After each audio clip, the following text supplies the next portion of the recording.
दोस्तों, तुर्की और भारत दोनों ही देश इस समय दुनिया के टॉप 10 सबसे ज़्यादा पावरफुल मिलिट्री रखने वाले देशों की लिस्ट में शुमार हैं। लेकिन इन दोनों ही देशों के रिलेशन एक दूसरे के साथ कुछ खास नहीं है। तुर्की भारत के सबसे बड़े विरोधी देश पाकिस्तान के साथ गहरी दोस्ती रखता है, तो वहीं भारत के संबंध तुर्की के विरोधी देशों के साथ काफ़ी अच्छे माने जाते हैं। इन दोनों ही देशों की डिफेंस इंडस्ट्री भी लगातार ग्रोथ कर रही है और अपनी खुद की तकनीक के नए नए हथियारों का कंस्ट्रक्शन करने लगी है।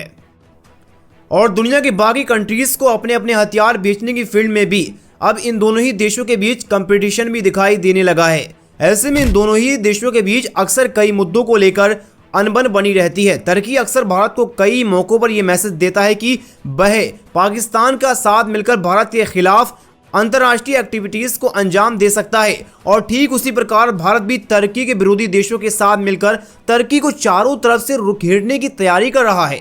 लेकिन यदि केवल मिलिट्री पावर्स की बात की जाए तो भारत और तुर्की की डिफेंस पावर एक दूसरे के मुकाबले कितनी है, इसकी जानकारी के लिए इतनी करंट मिलिट्री पावर्स के बीच हम एक क्विक कंपैरिजन करने वाले हैं। लेकिन वीडियो में आगे बढ़ने से पहले आपके लिए एक सवाल है, टेस्ला किस देश की ऑटोमोबाइल कंपनी है, जर्मनी या अमेरिका? अगर आपको इसका जवाब मालूम है तो कमेंट में इसका जवाब जरूर लिखकर बताएं। साथ ही जानकारी पसंद आए तो वीडियो को लाइक एंड शेयर जरूर करें और चैनल को सब्सक्राइब करना बिल्कुल ना भूलें।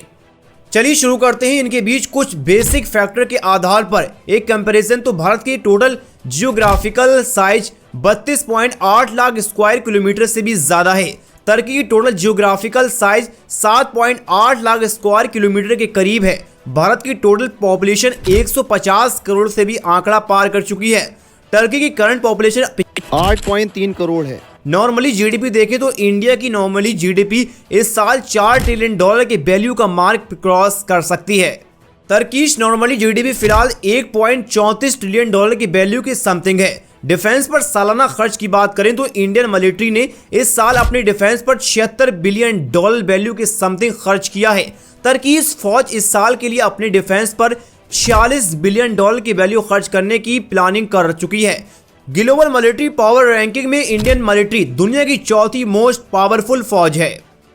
तुर्कीश मिलिट्री दुनिया की 8 मोस्ट पावरफुल मिलिट्री है। इसके बाद देखें जमीनी ताकत के बीच कंपैरिजन तो इंडिया आई फोर्सेस की तीनों ही ब्रांच में 145 लाख के करीब एक्टिव मिलिट्री पर्सनल है।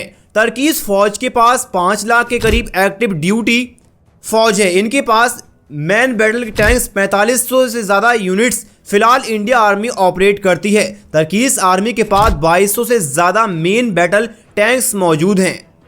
सेल्फ रिपोर्ट आर्टिलरी गन्स की 150 से भी ज़्यादा यूनिट इंडिया आर्मी के पास हैं। तुर्कीश आर्मी के पास 1100 से ज़्यादा सेल्फ प्रिपेलेड आर्टिलरी मौजूद है। टाउट यानी कि फील्ड हैवेजर्स की 3500 से ज़्यादा यूनिट इंडियन आर्मी के पास हैं। तुर्की सेना के पास 1700 से करीब फील्ड हाईवे जार हैं। मल्टी रोल रॉकेट लॉन्चर की 750 से ज़्यादा यूनिट इंडिया के पास हैं। तुर्की के पास करीबन 300 मल्टीपल रॉकेट लॉन्चर हैं। इसके बाद हवाई ताकत के बीच कंपैरिजन देखें तो मिलिट्री द्वारा ऑपरेट किए जाने वाली विभिन्न प्रकार की टोटल मिलिट्री एयरक्राफ्ट्स की 2400 से ज़्यादा यूनिट इंडिया मिलिट्री के पास। तुर्कीश मिलिट्री के पास 1100 से ज़्यादा टोटल मिलिट्री एयरक्राफ्ट्स मौजूद हैं। इनमें फाइटर और इंटरसेप्टर जैसे मल्टी रोल जेट्स की 500 से ज़्यादा यूनिट इंडिया के पास मौजूद हैं। तुर्की के पास 230 के करीब मल्टी रोल जेट्स मौजूद हैं। डेडिकेटेड ग्राउंड अटैक्स के लिए अटैकर एंड बॉम्बर जेट्स की 115 के करीब यूनिट्स इंडिया के पास मौजूद है। तुर्की के पास करीबन 19 अटैकर जेट्स मौजूद है। कॉम्बैक्ट यानी कि अटैक हेलीकॉप्टर की 150 से ज़्यादा यूनिट इंडिया मिलिट्री के पास मौजूद है। तुर्की मिलिट्री के पास 60 के करीब कॉम्बैक्ट यानी अटैक हेलीकॉप्टर है। मास डिस्ट्रीब्यूशन के न्यूक्लियर वॉर हेड्स की 170 से ज़्यादा यूनिट इंडिया के पास। तुर्की के पास अपना खुद का कोई न्यूक्लियर वॉर हेड नहीं है। इसके बाद देखें नेवल पावर के बीच कंपैरिजन तो इंडिया नेवी के पास 2 बड़े एयरक्राफ्ट कैरियर्स हैं। तुर्कीश नेवी के पास कोई बड़ा एयरक्राफ्ट कैरियर नहीं है। डेडिकेटेड हेलीकॉप्टर कैरियर्स की कोई यूनिट इंडिया नेवी के पास नहीं है। तुर्कीश नेवी के पास एक ड्रोन कैरियर शिप है जो कि हेलीकॉप्टर के लिए भी इस्तेमाल किया जा सकता है।